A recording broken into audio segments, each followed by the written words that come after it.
क्या आपको पता है गाइस कि हम भारत में सांस लेने के अलावा हर चीज़ का किराया देते हैं जिसे हम टैक्स कहते हैं। आप सुबह सोकर उठते हैं, टूथपेस्ट इस्तेमाल करते हैं, टैक्स। ऑफिस जाने के लिए पेट्रोल डलवाते हैं, भारी टैक्स।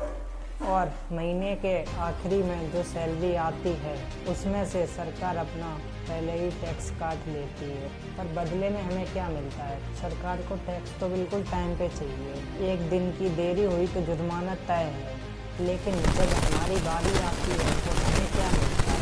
रोजी समय छोड़ देने वाली गड्ढों से भरी सड़कें और सरकारी दफ्तरों के वो चक्कर जो कभी खत्म नहीं होते। अजीब बात है ना, हम टैक्स देते हैं वर्ल्ड क्लास सुविधाओं के लिए, लेकिन वो पैसा सिर्फ नेताओं की गाड़ियों के काफिले और उनके बंगलों की चमक बढ़ाने में ही खर्च हो जाता है। मिडिल क्लास आदमी इस देश में सिर्फ एक एटीएम मशीन बन के रह गया है। गरीबों को मुफ्त की योजनाएं मिल जाती हैं, अमीरों के पास टैक्स बचाने के हजारों रास्ते हैं, लेकिन पिसता कौन है? एक मिडिल क्लास आदमी। हम सब अपनी पूरी ज़िंदगी की कमाई का एक बड़ा हिस्सा उस सिस्टम को दे देते हैं जो सिस्टम हमारे काम ही नहीं आता। अस्पताल जाओ तो बेड नहीं, सड़क पर निकलो तो जाम और सुरक्षा के नाम पर सिर्फ झूठे बातें।